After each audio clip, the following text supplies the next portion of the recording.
pleasure to present the Kelly Bang Memorial Lectureship here at the Newfoundland and Labrador Association of Occupational Therapists Summit on behalf of the Dalhousie University School of Occupational Therapy. The Kelly Bang Memorial Lectureship was established by her family in 1999 to honor those whose research, practice, teaching, and advocacy has advanced opportunities for women and or marginalized adults who are learning to live in their communities. The lectureship recognizes the importance of the creative arts and personal and social visions. Kelly Bang was a nationally known occupational therapist, lecturer, writer, artist, and counselor for survivors of children of sexual abuse. Her occupational therapy career started with positions in New York. Later in Nova Scotia, she worked with the Inglis Street program of Abbey J. Lane Hospital in Halifax, the Recreation Society for the Disabled in Lunenburg, and Bridgewater's ARC Industries, providing sheltered employment for adults with mental and physical disabilities, and she was director there from 1980 to 1988. Kelly was a longtime volunteer at Second Story Women's Center in Bridgewater, and in 1989 she founded the Nova Function Assessment and Therapy Services Limited, based in Lunenburg. Her strong support for Dalhousie School of Occupational Therapy assisted in the development of the undergraduate program, where she was a lecturer from 1993 to 1994. This year, we recognize Keri Chambers. I will share information about Keri from her nomination. Keri Chambers is an occupational therapist who's been practicing for almost 30 years in Newfoundland. Keri is dedicated to empowering adults facing mental health conditions, poverty, unemployment, and factors that contribute to marginalization. Keri constantly advocates for systemic changes to improve social conditions. Keri's expertise is sought nationally. She was a consultant for the book Promoting Occupational Participation, Collaborative Relationship-Focused Occupational Therapy. She has presented her work at conferences, co-chaired the CAOT OT Poverty Network, and was a member of the Asset Building Learning Exchange National Steering Committee. Keri has a passion for education and mentoring, having supervised student occupational therapists every year since the beginning of her practice. She chaired the Newfoundland and Labrador Education Committee and has taught at the University of Toronto as selective on transitions to practice, OT, and poverty. Keri constantly integrates innovative approaches into her practice. She helped organize several photo voice projects, including one for women involved in the justice system, which was displayed at the Rooms Public Art Gallery. Other creative community approaches include equine therapy and community kitchens. This year, Keri was a team member on 3 successful research grants, with 1 more under review. Through this research, she seeks to apply rights-based approaches to address health disparities experienced by impoverished populations and to learn more about social occupational therapy. And I think back to the first time that I connected with Keri and heard about the amazing work she's doing. She's a valued colleague, co-researcher, and friend, not to mention mother, daughter, and fashion designer. So, as well as this year's recipient of the Kelly Bang Lectureship. I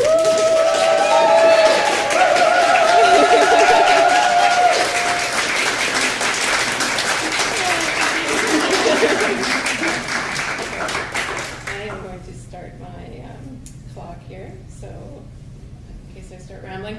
I really thank you for the really kind applause there and the very nice words Nikki had for me. I'm just so grateful to be chosen this year to do the Kelly Bang Award.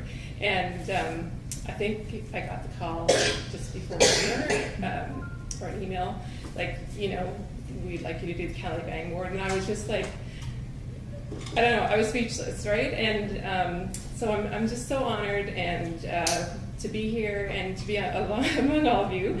When I found out I was doing it here, I was really excited. I actually thought there was only going to be about 10 people in the audience. It's Saturday morning, and I was like, okay, I got this. Like, there's going to be 10 people here, and online, my mom is going to be watching maybe. So, but I'm so excited. Like, what a community we have that we have almost like 55 people here or 54 people here. So that's so exciting. So I'm so grateful to be here. I'm so grateful, to be asked to do this. I have a couple of thank yous. Thank you for the NLAOT for putting so much work. I've done a lot of education events, and I know they are a lot of work. So thank you so much for pulling this together and for highlighting Newfoundland Labrador OTs, because I think it's fabulous. And thank you, of course, to the School of Dalhousie, who I didn't go to Dalhousie, but they've always been really supportive of me, and for asking me to do this. I'm really, really grateful. So thank you very much to them. Thank you to Nikki, Anna Malpitano, Karina Balabar, who nominated me for this. I really am grateful for that. Thank you for Karina and Danielle Hogan, who were my editors for this and listened to this presentation a number of times and took my call on the Friday afternoon it was due and said, I'm going to change the whole thing. What do you think? And talked me out of that. So thank you for that. And thank you for Kelly Banks family for sponsoring this lectureship and really highlighting innovative practice and marginalized communities and the great work that was being done by OTs. And I feel like, what I've read of Kelly Bang, a lot of my work really aligns with some of what she did. So I'm really, really honored to be here. And most of all, I want to thank the people I work with, because that's where 95% of this my learnings have come from. And I'm really, I love my job. I love going to work every day, and I learn so much from all the people I work with. So I really want to thank all of them for teaching me and continuing to teach me. All right, so just a little bit about me. So I graduated close to 30 years ago now from the University of Manitoba, and I decided that I wanted to move east, and here I am, as east as you can get, still here.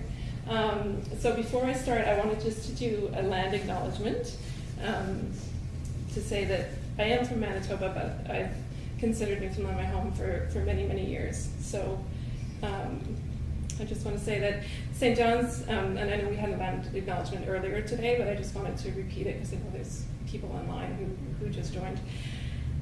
St. John's is located on the ancestral and unceded territory of the Beothuk. The lands and waters of the city have traditionally served as a gathering place for the Mi'kmaq. The broader region of Newfoundland and Labrador continues to be home to diverse Indigenous people, including First Nations, Inuit, and Métis. We honor and pay respect to the past, present, and future caretakers of these territories.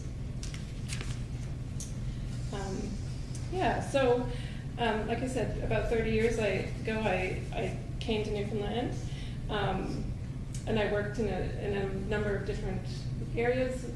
Currently, I'm working on the harm reduction team. So we're a team. We have 6 RNs, some nurse practitioners, pharmacists, addictions counselor, myself, clerical, peer support workers, and we also share an office with End Homelessness St. John's. So we're basically a mobile outreach team that serves vulnerable populations in the downtown St. John's area. We go into shelters, we go on street walks, we go to tent encampments. We work with people who are homeless or precariously housed or having a lot of barriers to accessing healthcare, housing, services in the community. So we go to where people are at. We have a van. We have a rusty old van right now, which there's a picture of myself and a couple of my coworkers in front of. And right now the van says the harm reduction team, but we're getting a new one at the end of November, and it will say that the housing and healthcare outreach team, because we really believe that healthcare and housing are completely intertwined, and that's what we do. We actually go out in the van with End Homelessness St. John so that we can address housing and healthcare at the same time. And this is another picture of me in a bar. If I ever knew when I graduated I'd get paid to work in a bar, it is possible. So I think this may be where some people are going tonight. This is at the Newfoundland Embassy. And this is myself and one of my colleagues doing some naloxone training as a response, as a community response. There was a young man who had overdosed just feet away from this bar and died. And so we reached out to them and had a partnership where, we did some training with their staff, and they actually had us reach out to a bunch of bars and restaurants downtown where we could train people on how to use naloxone. And they're really community minded, and then they're actually now a swap site. So if you're downtown and need a naloxone kit, they have them available at the Newfoundland Embassy. All right, so when I was reflecting a bit on this presentation and what I was going to talk about, I thought, maybe I would, where I get to today, I'd start kind of where I started from and how I got to my practice and some of the beliefs and feelings I have around practice. And when I thought about where I started from, like I had moved to St. John's about close to 30 years ago, and one of the first things I did was volunteer at the Rape Crisis Center, which is now named the Newfoundland Labrador Sexual Assault Crisis and Prevention Center. But at the time it was the Rape Crisis Center, and it was run largely by volunteers. And I learned a lot. I learned a lot about women and the lives of women who were experiencing violence. I learned about their encounters with the justice system, about their encounters with the healthcare system, and I think it really formed a lot of my ideas about justice and our society at that time. The other thing I wanted to talk about is this show I saw. So this was at the LSPU Hall. For those who aren't from St. John's, the LSPU Hall is a theater downtown, and I saw this advertisement for this show called Who's Counting? Marilyn Wearing on Sex, Lies, and the Global Economy, and I just thought, okay, I need to go because what does sex have to do with the global economy? And so I toddled down to the LSPU Hall, and I think for me, like the person I walked into that hall was not the same person I walked out as. Like it had a really profound effect on how I see the world and how I understood what we value. So, Marilyn Wearing she is a woman from New Zealand who did a lot of work as a politician and as a feminist, looking at women's role in economics. And this movie kind of follows her around the world, looking at how we don't count women's work in our global economy, and that women's work, childcare and the work around the house and family rearing, all that really, really important work is actually not included in our global economic system. It's actually written right into our global economic system that work doesn't have value. And and there's other things that didn't have value, like the environment, like keeping the environment, saving the environment doesn't have value, but cutting down the rainforest does in our GDP. Peace doesn't have value, but in our economic system, there's a lot of value to war. There's a lot of value in supplying arms and all these, and it just made me see the world in a whole different way, and think about what we value and what we value as a society. And I think I still think about this show all the time, and I still think about what we value. And I think like when I see hockey players, not that I have anything against hockey players, I'm not saying that, but that make maybe $5 million a year, and that our childcare workers can hardly support themselves, and they're doing such valuable work. I just think there's money in our society. It's just like, how do we spend it, and what do we value? Anyways, so those are some of my early influences. So I worked for a number of years. I worked in inpatient and outpatient. I worked in the Health Science Center. I did a bunch of different jobs. I worked for a long time in mental health, community mental health. And then around 2011, I started working at a place called Stella Circle, which is, I got seconded to work there through Eastern Health. And this had a huge influence on my practice and how I practice today. So Stella Circle, this is a picture of one of their buildings. They have many, but this is one of their buildings in downtown St. John's. And they work with vulnerable populations around housing, community support, education, and employment. And this particular building on the main floor has a housing resource center, and that's where I worked out of. And I think I learned so much from working in the community and how the community works and how they're just boots on the ground responding to people. And I can remember it was the first time I'd ever met somebody who was homeless.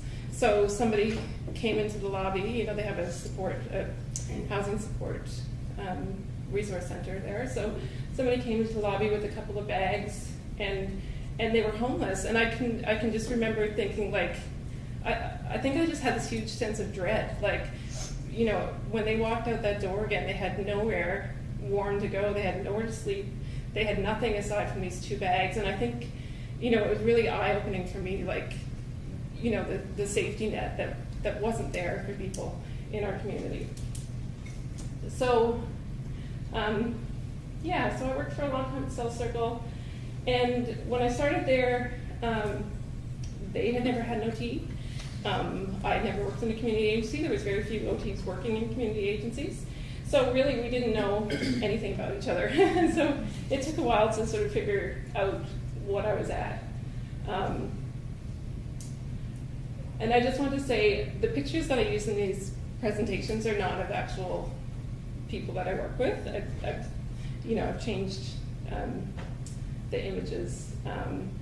But I do want to tell you about, I want to tell you a story about one of the first referrals I got and all the learnings I think that came from that. So I want to tell you about Carol. And Carol, I had a referral. Please see Carol for budgeting. She's facing evictions for not paying her power bill.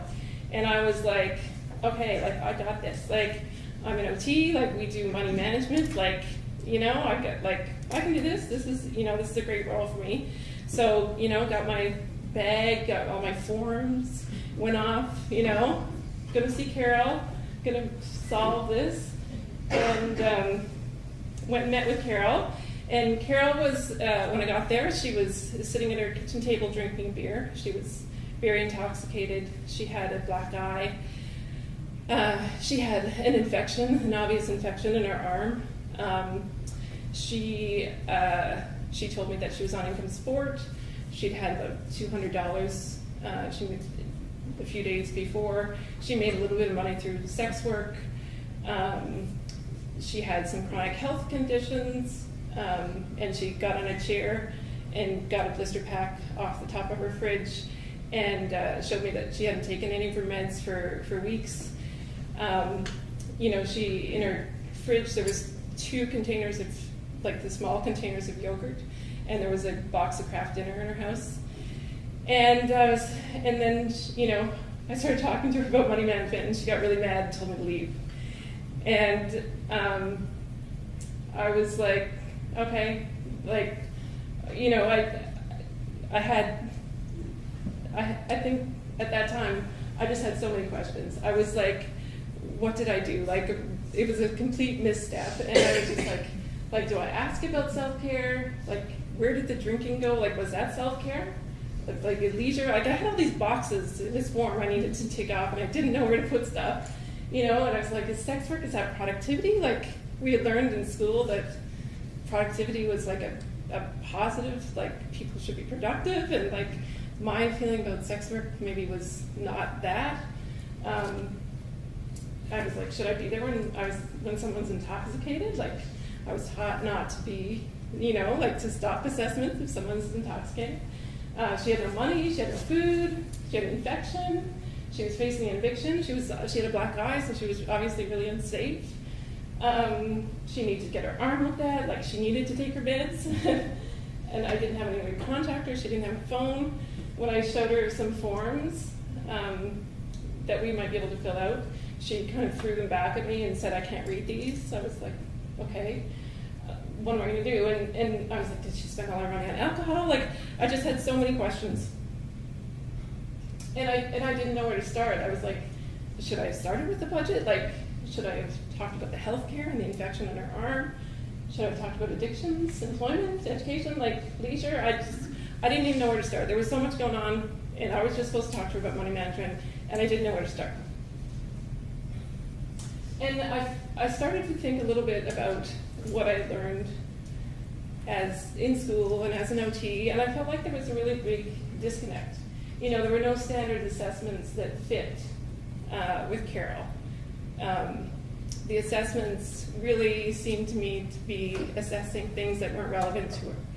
And they, the more I thought of it, like they were really based on like middle-class Western assumptions that didn't fit with Carol. And also, and the language in some of the assessments made me really uncomfortable. Like there were some of the assessments, the conclusions were like, this person's not independent for community living. And I just felt like, who am I to say that? And when I thought about a lot of my clients, a lot of them wouldn't have done well on these assessments, but they were all living in the community and they were all doing okay. And I just felt like it was a big disconnect. I really felt like the concept of self-care, productivity, and leisure made no sense. Like, again, where did sex work fit? And where did the fact that she couldn't afford food? Like, I was supposed to be thinking about meal planning and meal management, but she didn't even have enough money for food. So those kind of boxes didn't really seem to fit at all. I've been told not to offer services when people were intoxicated. And Carol was a chronic drinker. I didn't know if I could ever have an interaction when Carol was not intoxicated. So should I just not see her because she was always going to be intoxicated? Sex work was not an occupation that was ever discussed during my education. And I think that may have changed a little bit, but I didn't know how to approach that as an occupation. Again, I didn't know if it was it productivity, like was it a positive thing? Did she feel like she was being exploited, or did she feel like, like sex work was a job for her and I should respect that? And, I didn't know what to do with that. And then, like, she told me to leave, and she didn't want to talk to me. So I was like, maybe I should just say, like, she's not interested in OT service, and I should just, say I don't really have anything to offer, and try to do money management, which was what I was asked, and I should just, discharge her. So I've, reflected a lot on this and realized that I had a lot to learn. And so that's what I did. I spent a lot of time learning about things like harm reduction, and that how important relationships are to harm reduction, and that we really need, that's the most important thing when we're working with people, anybody, is to establish a really positive relationship with that person. Respect and dignity, that I really had to be genuinely respectful of people and what their life circumstances and their lifestyles were. I needed to meet people where they're at, regardless of my feelings about it. I had to accept that people were at, where they are. Reducing risk. So harm reduction is really not around saying something is right or wrong. It is what it is, and that we just help people reduce risk in whatever choices, lifestyle they have. Removing judgment. And I really had to check my own biases and do a lot of reflection of, like, how do I really feel about these things, and do I have biases? Because people know that, and people, particularly people who have a lot of trauma, know if you're not being genuine with them, and if you have, a feeling that you're judging people. And so really being aware of how do I actually feel about this is really, really important. And that individuals know what's best for them. So it's not up to me to tell Carol that she needs to budget her money. Like, individuals know what is best for them in the moment. And empowerment. We really have to approach people to empower them to make their own decisions and to just be, collaborators in that.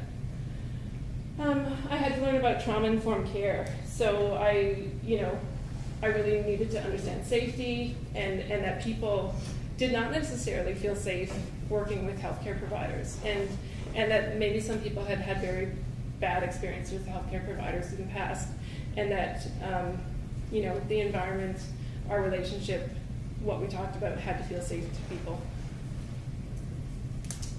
People had to, trust me. I had to be transparent about things.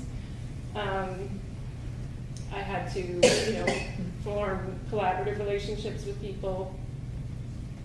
Again, empowerment is so important, and choice is so important. People have choice in what they, want to do, not want to do. So, I had to understand all these things. And I think in my practice, harm reduction and trauma-informed care, I work a lot with people who use substances.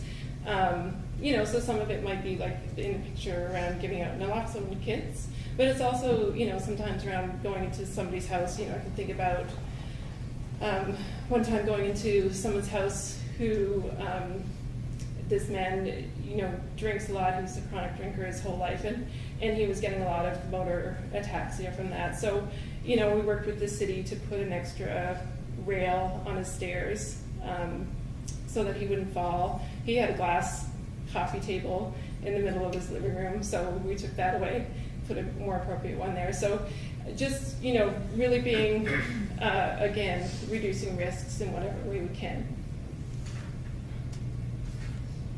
So I also had to learn a lot about community. For Carol, meal planning and grocery shopping, and that was not where she was at. Like, I needed to know about meals and where she could get meals in the community, and the food bank, and how often can people go to the food bank? Like, I didn't know any of those kinds of things, so I had to learn about that.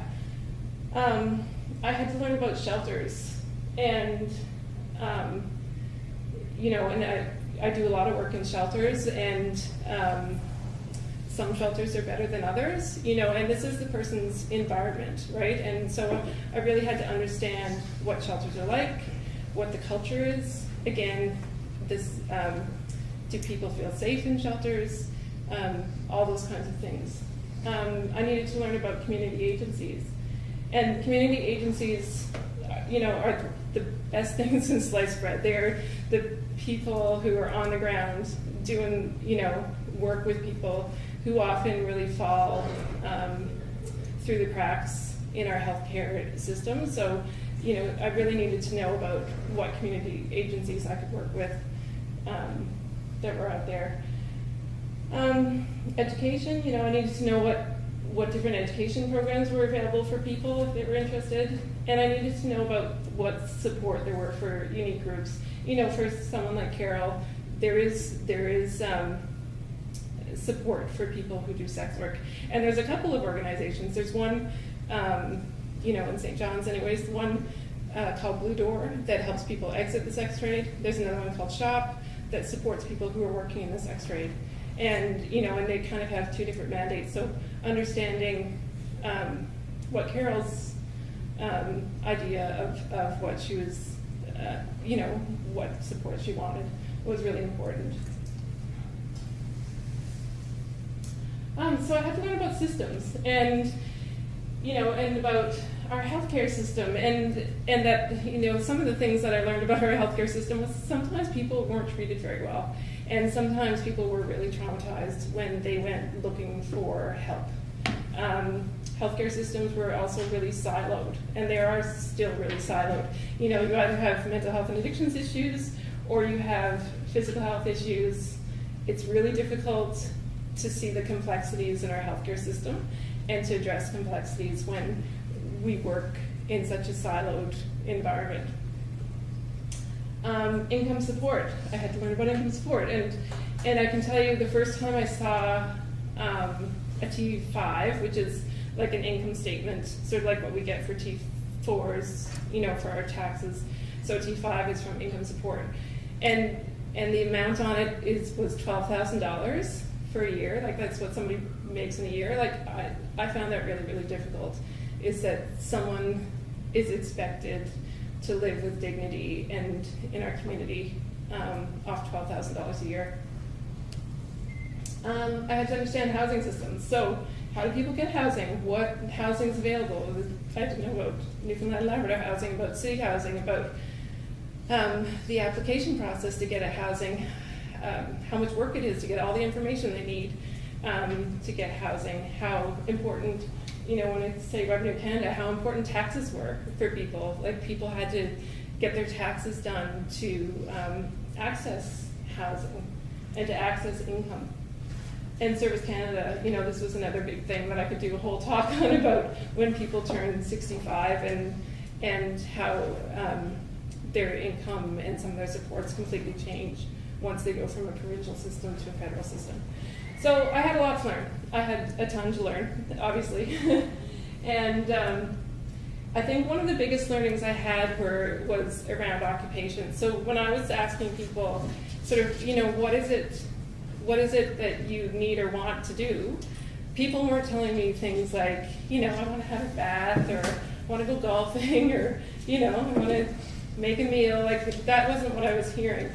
And so I really had to understand that the occupations maybe that I had learned about weren't actually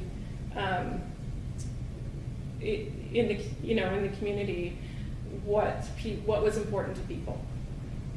And a lot of the occupations they talked to me about were around survival. So, I would ask people, what do you need or want to do today? And they're like, I want to find something to eat. Like, I'm hungry, and I want to find something to eat. And again, so it was around, where can they get meals? Where can they get food? People would say, like, I got to complete paperwork. I got to do taxes. I got to do my income support applications. And I think sometimes we don't appreciate how difficult it can be for people who don't have a house, or are precariously housed, or move, or couch surf a lot, how difficult it can be to do paperwork and to get all the information together, to do financial applications, and sometimes we send off, these financial applications and they never come back, and it's kind of like, well, I guess they're not interested in this service because they didn't complete the forms. It can be really, really hard when you don't have a filing cabinet in your bedroom and you don't have copies of last year's taxes and you can't get to the bank, or you don't feel comfortable walking into the bank for how they treat you, like, to get all these forms done. Get to appointments, like people were just like, I need to get to appointments. I need to get to the bank, to the pharmacy. And, and starting to appreciate that how exhausting and how difficult it must be to live in poverty, that people have to take the bus everywhere, and a lot of times poverty comes with a lot of chronic health issues just because of your nutrition and living rough. And then on top of it, you have to trudge through the snow, take 3 buses to get places. It can be really exhausting.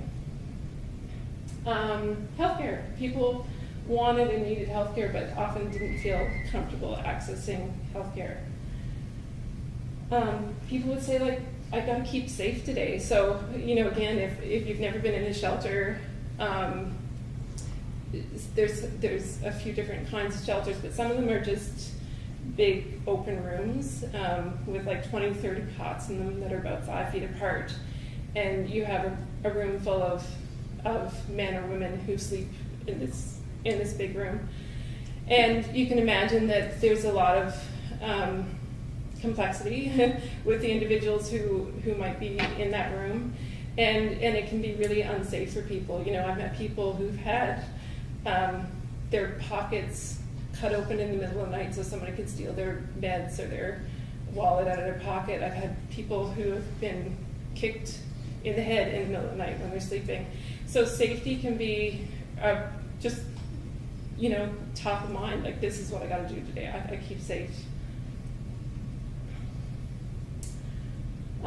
Stay warm, and this is another thing. When people don't have housing, they're transient, sometimes it's I gotta keep warm today. And I know, a number of people who've been burned through propane fires or through candles, putting those in the sleeping bags, trying to stay warm at night. Get money. So people were just, employment sometimes was, is something people want to talk about, but often it's just like, I need money today, and appreciating that people don't have access to credit.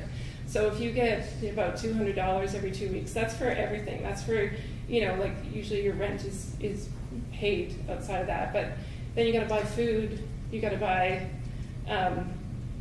tampons, hygiene products, whatever you need out of that, your grandkids' birthday gift, like everything. And once that money's gone, it's gone. You don't have access to overdraft in your account. You don't have access to credit.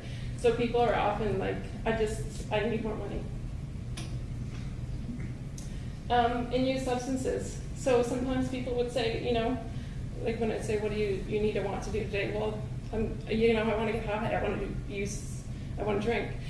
And I think, again, when we looked at some of our assessments and our forms, substance use is not considered an occupation. It's often considered a diagnosis, something that we have to treat. And I think that's really important. And I think it's something that we kind of miss out on how to support people in this occupation and reducing risk if we think about it as a diagnosis and something that's wrong with the person, right? It's an issue that they have as opposed to something that we can help support to do safely. And some people, just like, I just need to find a place to live. And, we have a housing crisis in across Canada. We have it in St. John's. And people just really want a place to live. And, I've worked in shelters for a very long time. And people used to be in shelters maybe for a week, a month. That's not the case anymore. People are often in shelters for months to years because there's no housing. So, and you can imagine, again, if you're in the shelter with 20 other guys, and you got to leave every day at 9 o'clock in the morning, you can't come back till 3. That's terrible, right? And that's not where you want to be. So finding a place to live, or finding a better place to live. I do an awful lot of home visits in the community, and I've been in homes where mice fall out of the ceiling when people are showering. I've been in homes, I can think of one guy's home I was in, there was 2 dead rats on the step as I was walking in, and in his bathroom, the the bathroom ceiling was black, like it was as black as this microphone, the entire ceiling with mold. And he would sleep on the couch, and he wouldn't open his bedroom door because he said the last time he did, that's when the rats would run out. And this man was paying $850 a month for this place, and there was a subsidy on it, and so our government was supporting this housing unit. And I just think as a society we have to say, like, that's not okay. Like, we cannot accept people living in those conditions. I can think of a guy I saw, just a few months ago, who was living in like a drug house. Like, he was an elderly man, and he's living in a house where a lot of drugs are being sold out of. It's very unsafe. There's bed bugs. There's a lot of violence in the house, and somebody had said to me, well, Keri, there's like a lot of those places in the city. And I just thought, like, maybe, but it's not okay. It's still not okay that people have to live in those conditions. So I had a lot of learning to do. And just circling back to Carol, I went back to see Carol. I apologized. I said, like, I have, misstepped here. Like, we did, I was making a lot of assumptions. And I sat down. I actually brought some food. When I came, I brought her coffee. I brought her some food to eat. And I just chatted with Carol. And, through chatting with her, I learned that Carol actually felt really safe in her apartment, and that she really liked being in her apartment. So we talked about safety, and we talked about how to keep her in an apartment. So we didn't come paying her money, her Newfoundland power bill, from a perspective of money management or budgeting. we actually came at it from a perspective of safety, and and that was much more successful. I didn't get asked to leave. And I've seen Carol lots of times over the years, and we have a really good relationship. So I think, all of those things really help me to understand that I really need to hear what people are saying and to appreciate the conditions that people are living in. So, I did a lot of reflection on my practice, and I always reflect on my practice continuously. And so, looking at all those things, like I really decided, like I needed to be low barrier. So people needed really easy access. They have enough hoops to jump through. Like for me, they need to be able to access me. So people can send me referrals, but I'll also, if somebody's walking down the street and says, I need help with this, I'll be like, sure, whatever. And there's one apartment building I go to, and in the summer, there's always a lot of people who are sort of gathered around the entrance, and I always get like 3 or 4 referrals every time I walk through the entrance. I'm like, oh, you again, So, I try to be really low barrier. It also meant very early on my practice that I stopped being like a mental health OT, and I just, whatever they needed. So if they needed a bath lift, if they needed any kind of equipment, whatever they needed, I just figured they didn't need to jump through any more hoops or try to access any more services. Like I could do that service for them. I really, again, kind of looked at myself and my biases and really try to be relationship based. Like that's the most important thing to me. I don't think about anything else other than making a connection with a person when I meet them. Like what do we, where can we connect and what do we have in common? I think about, being trauma informed, how can I use harm reduction in my approach, and really around intervention that's relevant, again, so not doing meal prep with somebody who can't afford groceries, like just trying to be relevant to what their life is. So it got me thinking a lot around structural determinants of health. Again, like I said earlier, I work on a team where we really believe housing and health is really interconnected. And, health is really connected to structural or social determinants of health, whatever you want to say. And so I found this quote that it's essential for occupational therapy students and practitioners to understand how inequitable social structures determine the range of conditions, a range of occupations that are realistically available to individuals and communities, and how these inequities impact people's real opportunities to achieve health and well-being through their occupational participation. So a lot of words, but I think what they're saying is, that people, the opportunity, like we have to appreciate the opportunities that people actually have, right? And that we have to understand the social structure, beyond the built environment, what are the social structures that are creating barriers for people?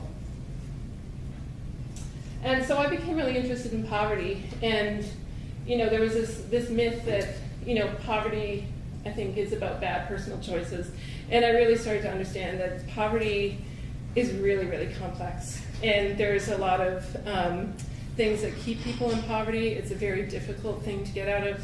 There's a lot of structural systems that keep people there. There's people are denied healthcare, housing, equity, really, because of poverty. So I became really interested in addressing poverty in my practice.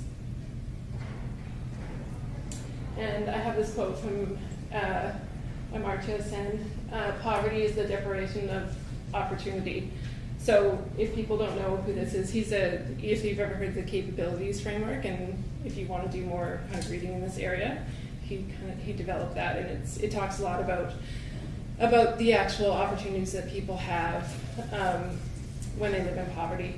So, and that's, I think this kind of is my first point in the lectures, is about justice, is like when people live in poverty, they don't have the same opportunities that a lot of us have, and that we need to be thinking about that in our practice. another quote from Karen Hamill, who is like my rock star. Like, I love Karen Hamill, and I think when I was first really struggling with making sense of OT, I found some of her research and some of her writing, and I think she really speaks to a lot of the issues I'm talking about today. And she says, so indeed, if ability is of little value without opportunity, then conditions such as poverty that constrain the opportunities and violate occupational rights of so many people ought to be fundamental concern to Canadian occupational therapists. Occupational engagement, ability, and opportunity is our area of ability. So again, we can't look at ability without looking at opportunity. We can't talk about somebody being able to put on their shoes if they can't afford shoes, right? So Newfoundland Health Accord is kind of Newfoundland's roadmap to health in their province, and I don't know if anyone's read it. It's a long document, really nice bedtime reading. I've read it. But there's social determinants of health is mentioned a lot in this document. And, I think the hope is that eventually healthcare and social determinants of health will be much more intertwined. I don't think we're there yet. And I think healthcare has to change. We can't keep doing the same thing and expect to be addressing social determinants of health. So, and I've been thinking about, what might that look like if we were addressing social determinants of health in our healthcare. And so this appointment policy I see sometimes, I see it like on letters people send out, or sometimes in their email signature, like, this is our appointment policy. If you don't show up, you must cancel within 24 hours and make more than 2 appointments, you'll be discharged. And I feel like it's just kind of really punitive. And I don't know if there's research around, like, does this work to get people to your appointments? I have no idea. But, I just thought, like, what if our email signature says, like, I'm really looking forward to meeting you. If you have issues that make it difficult to meet with me, such as transportation, childcare, or concerns about this appointment, please let me know so we can ensure you're able to attend. And I think this kind of, if this is what we said, it's a much more relationship-based. And it's also, again, addressing those social determinants of health. This is something we might see in charts. John did not show up in session to explore employment opportunities. Does not appear to be motivated in OT at this time. But what if the case is actually that John was unable to attend session today? He doesn't have minutes on his phone, so he can't contact Ryder. His ability to attend likely related to fatigue and stress related to poverty, and an impending eviction, which will result in homelessness. And this is from personal experience. This is me, again, like, misstep. Like, John, let's talk about employment when John is about to be evicted. Like, he doesn't have time to be writing a resume and looking for jobs. Like, he needs money today. And I was, like, somewhere else. Client would benefit from grab bar and shower chair to increase safety in tub, which is true. However, landlord will not install grab bar, and client doesn't have the ability to pick up equipment from Red Cross.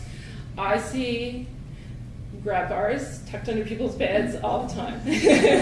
Let me tell you that people, I'm not sure why we prescribe them if people can't install them, and that's a real issue.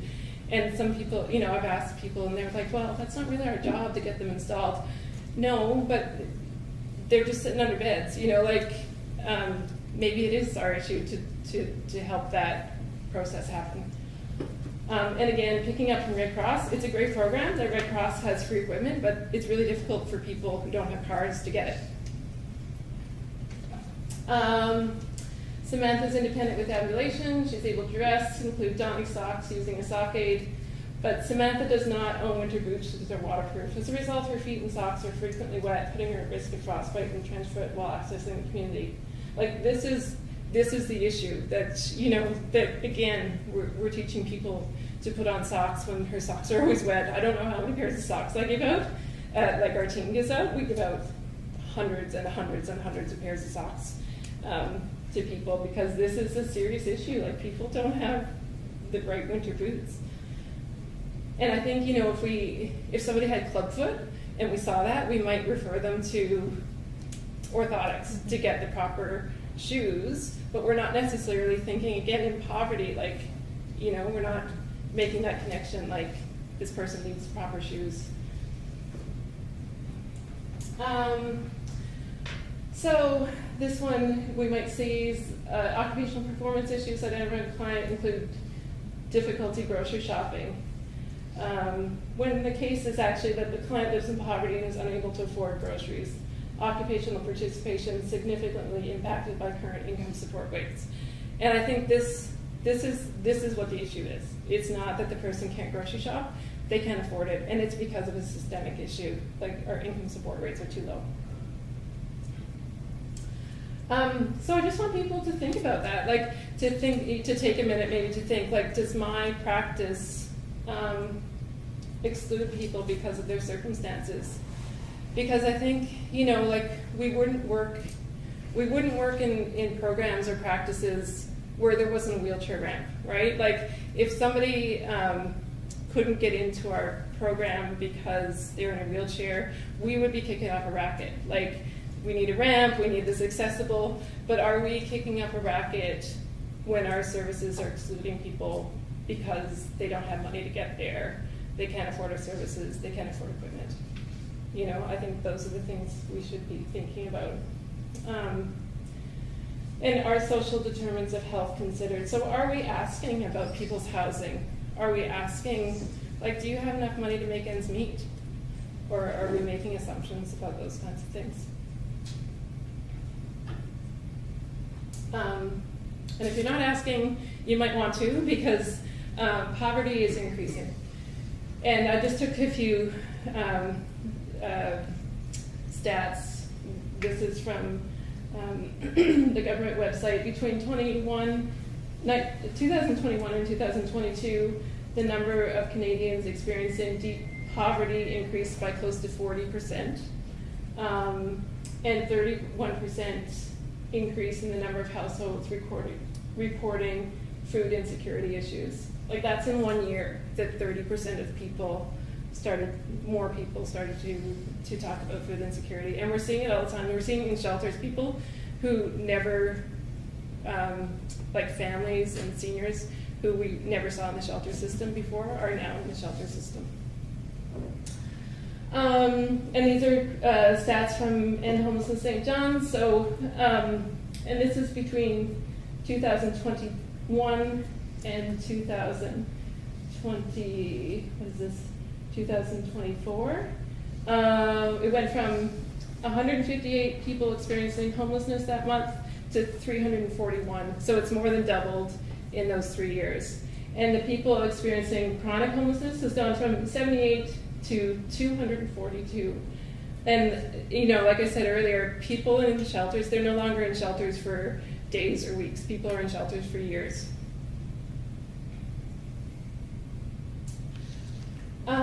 So again, I felt like I needed to reflect on my practice. Like, what could I do about all these systemic issues that were going on? Now that I understood them, I think I really felt like I needed to do something about them. So, my question to myself was like, how do I address these systemic issues that are contributing to homelessness and inequity? And I felt like really that I like this quote, that I'm no longer accepting things I cannot change, I'm changing the things I cannot accept. So I was seeing people, and I still see a lot of people who are in like that crisis in the current, like really downstream, like, and I really want and wanted my practice to think, like, how can I start addressing some of the issues upstream so that they're not coming to me in such crisis. And for me, the other point in this talk is around finding hope. And for me, it was really, to continue to do this work and not feel overwhelmed, I needed to find hope. And it's through advocacy for systemic change, like advocacy to change how systems, to improve systems so that they better serve people and people have equitable opportunities. Okay, so I need to say about this next section that I'm not an academic at all, and these are all my own personal opinions about how to do advocacy. I've come up with my own titles for some of them, and you won't find these in any journal articles or anything like that. You can look up journal articles, and they're much more like systematic and detailed. That's not what this is. So just a fair warning before we start. So the first thing, I do anyways, and I've done is network. So, around financial literacy, we created a network of people who are interested in that kind of thing. We developed the CAOT Poverty Network. Again, when I think of systemic issues, I kind of think about the client first and then working my way out to the bigger issues. So again, the CAOT Poverty Network sort of brought together practitioners across Canada who were interested in the same kind of work. I sat on the ABLE, which is an asset building learning exchange, which again was a national network looking at financial empowerment issues.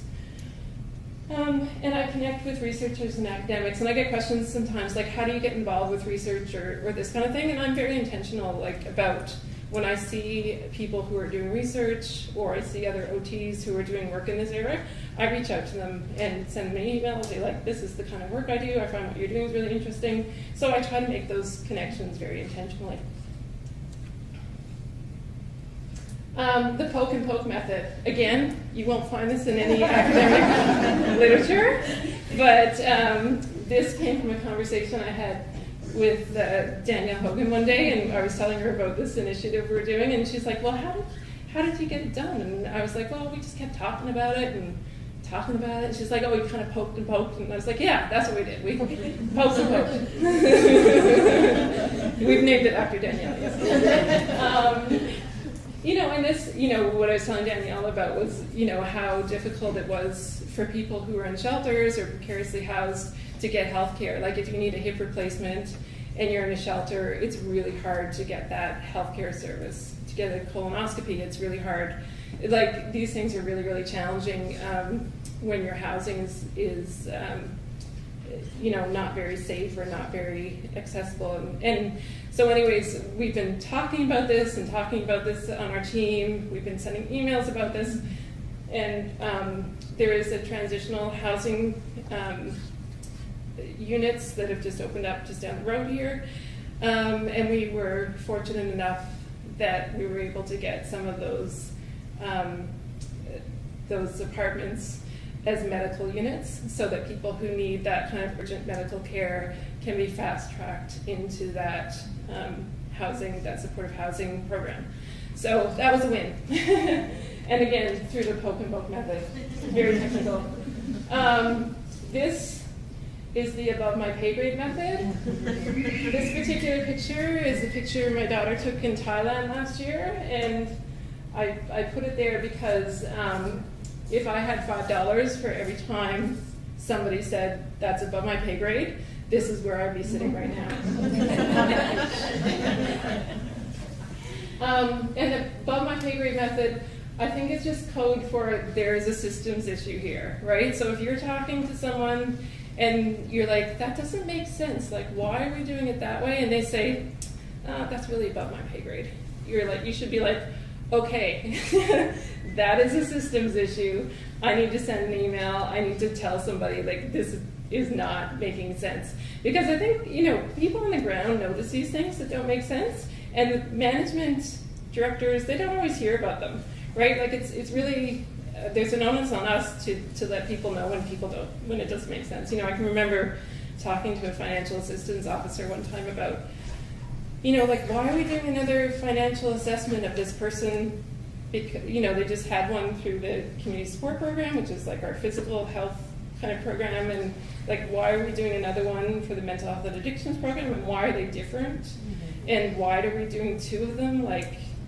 Made no sense to me, and the person was like, above my pay grade. And I was like, okay, I'm getting an email sent on this. So, send emails, speak about it, tell people that it doesn't make sense. They don't always know.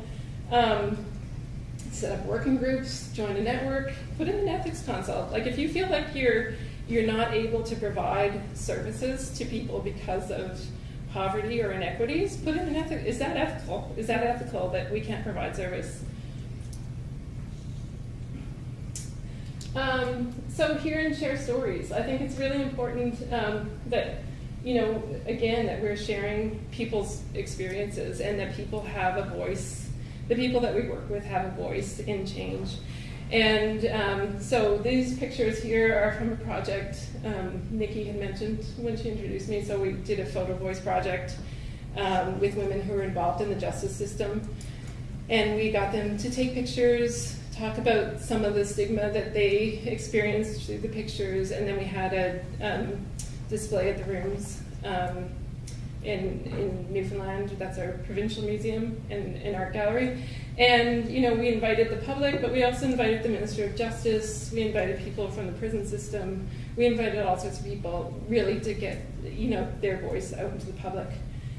And do research, and it's really important that when you're doing research to include peers at the start, right? And that you're doing peer-oriented research.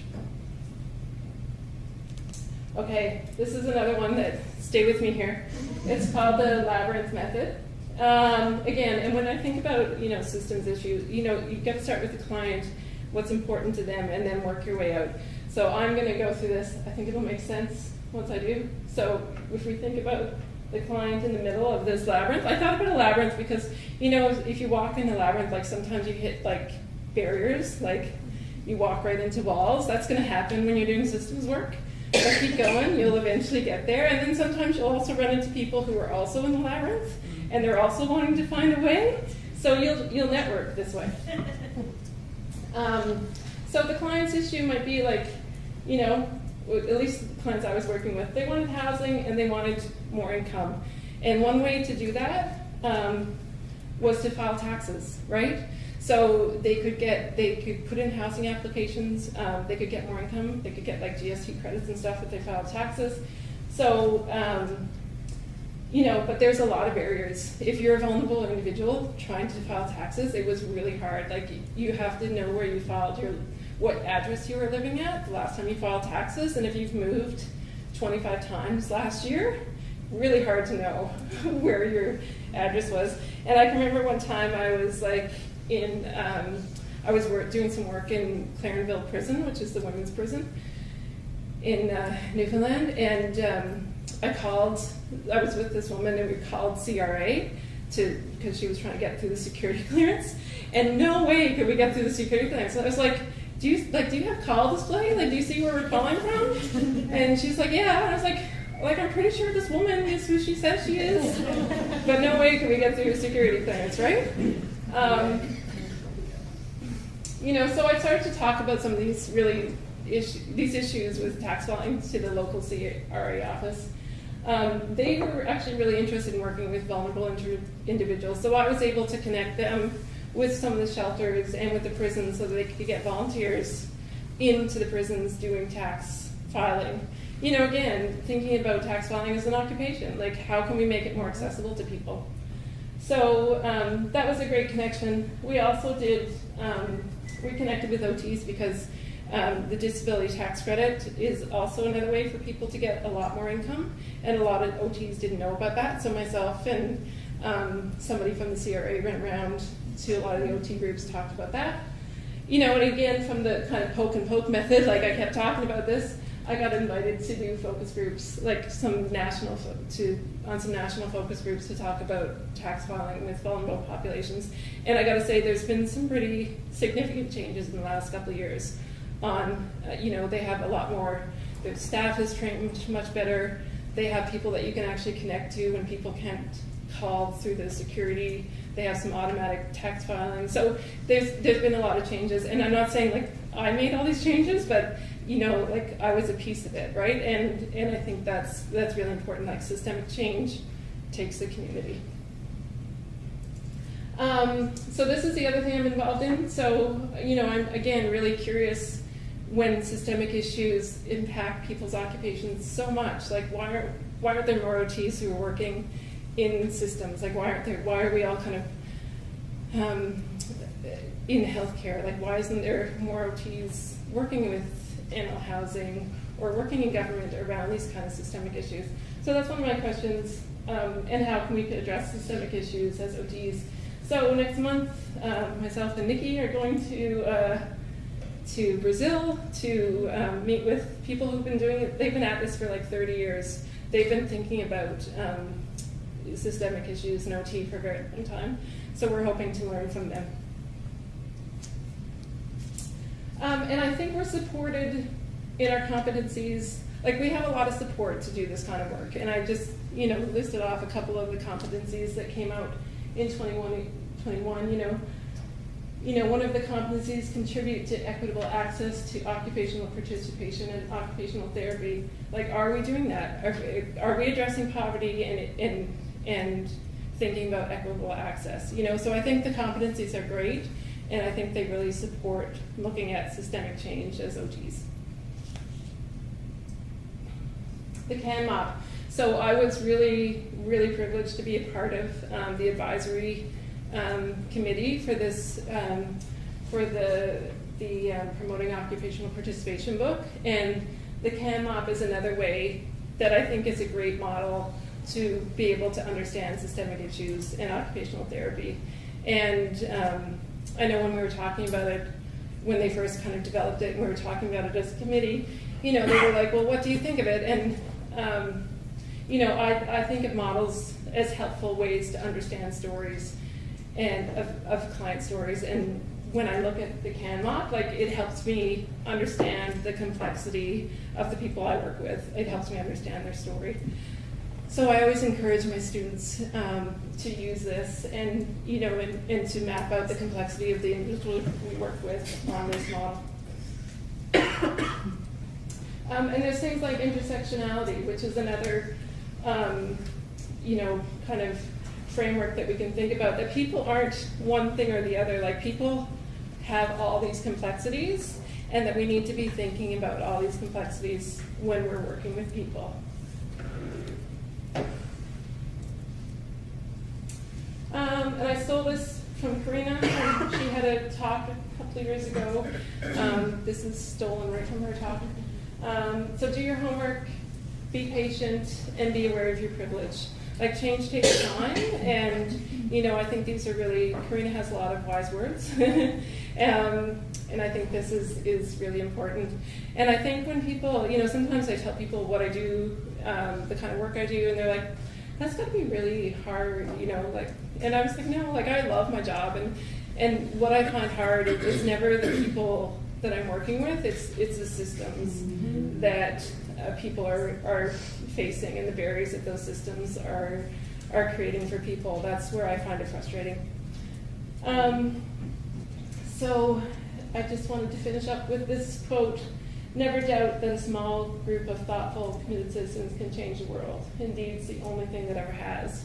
And I would really encourage, everybody, I'm, like I said, I'm not an academic, I'm not, anybody special. I'm just like an OT who like keeps talking about stuff.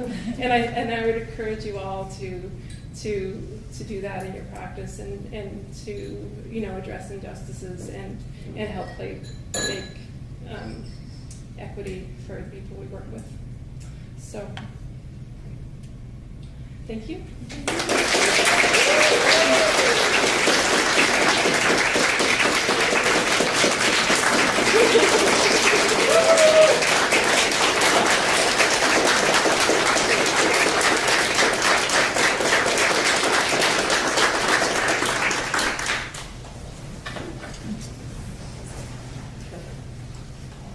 So I guess we have time for questions. Yeah. Do we have any questions? I don't really have a question, but more a comment that it's really inspiring to hear all the systemic change that one person can make. I think we're often really intimidated to kind of take it on. It feels so much bigger than us. So Yes. it's nice to know that the poke and poke method works. Yeah. I'm going to copyright that. Yeah, your book title is Systemic Change. Yeah. So for those who can't hear, I guess, there was a comment that, sometimes systemic change can feel overwhelming, and it's nice to hear that you can make differences. And like I said, none of this was me alone, but, we need people's voices. You know, we need a lot of people's voices to make change, because that's the only way it's going to happen. Yeah. Yeah. I'm just wondering how you navigate the constraints that are sometimes put on by the healthcare system in terms of quantifying or your time. Because I know that, you know, like a lot of times we're looking at attendances and patient-centered. Workload measure. Workload measure. And I'm kind of like, I worked with you, so Yeah. I do know what you do. I believe in a lot of it. But sometimes it's hard when you're supposed to see a certain amount of people per day to kind of find the time that takes to do a lot of this work. Yeah, and again, I don't have any easy answers for that, because that's something I've talked about for a long time. Like, what can I be politically correct about saying about workload measure? I don't know that it's always very reflective of what we do and what matters to people. But I think it's necessary to help people understand the complexity of the work that you do in the numbers that you see, right? And we have our professional practice leader here sitting today, and I think helping people in management and in professional practice understanding that complexity takes time, right? And if we want good outcomes, we have to address complexity. Otherwise, we're just skimming the tops of trees, right? So again, we can keep skimming the tops of trees, and they'll still, like, forests are just growing at a unmanageable pace, or we can actually get down and do some real work. So I don't think I have a good answer for your question, other than you just have to explain it to people that the kind of work I do to actually make significant changes is going to take some time to do. And it's also about, again, getting communities, because it's not all work that you're going to do alone, right? That getting communities and networks around you helps this work happen. Yeah. So I don't know if that answers your question, but. Yes. I still have my burning question, because I did look this morning that in Canada, it's Stats Canada says 10% of Canadians live below the poverty line, and the food bank says it's 25%. And so I think sometimes people see working with poverty as maybe a specialized mental health practice. Right. But I guess it's kind of infiltrating, or we're going to be seeing this in all our areas of practice, whether it's PEDS or inpatient rehabilitation or anything like that. Yeah, for sure. And the question was, is with the increase in poverty, somewhere between 20 and 25% people in Canada living in poverty, are we not seeing it across all areas of practice? And I would say absolutely. I would say sometimes we're not seeing people in practice because we're not asking these questions, right? Like, if people don't have phones, if they don't have transportation, are they even getting to our programs? So maybe we don't think it's an issue because they never get through the door, right? So I think you have to be thinking about these kinds of things in all areas of practice. And it's interesting, like, I give this lecture on poverty specifically, and most of the time people who come are from the mental health and addictions program, as if somehow poverty is exclusive to that. And there is higher poverty rates for sure with people with mental health and addictions issues, but poverty is across the board. Like, people are experiencing poverty across the board, and more, like I say, in shelters now, we're seeing more and more families, more and more elderly people that we've never seen in shelter are now in shelters.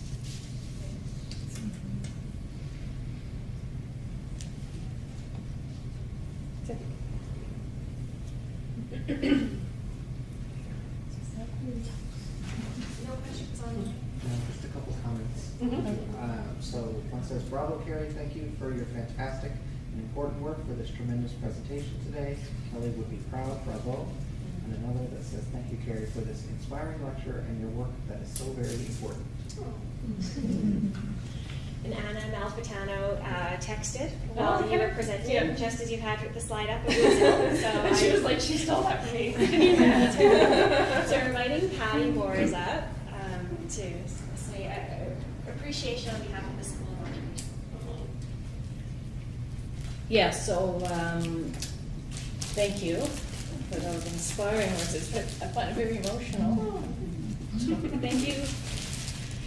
Thank you for giving us so many things to think about, and thank you for your dedication and your untiring ability to keep going. And I love the poke and poke and the leverage and all those things. I think you're such an inspiration to us, Keri. So this is just a small token from the School of Occupational Therapy at Dalhousie, but comes with a very heartfelt message from all of us here in the room. So, Thank you very much. you're